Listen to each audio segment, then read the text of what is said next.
In this video, I'll show you how to create a table in Looker Studio so you can display your data in a clear and organized format. Tables are useful for showing detailed information like categories, metrics, and comparisons in a structured way. To begin, open your report and make sure a data source is already connected.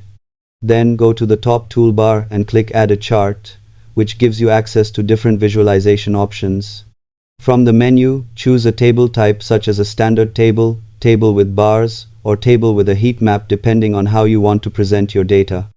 After selecting, click on the canvas to place the table and resize it as needed. Next, select the table and use the Properties panel on the right to configure your data. Choose a dimension like category or date and add metrics such as totals or counts. You can reorder columns and adjust settings to match your reporting needs. For better readability, rename headers and apply simple formatting so your table is easy to understand. Subscribe for more simple and practical tech tutorials.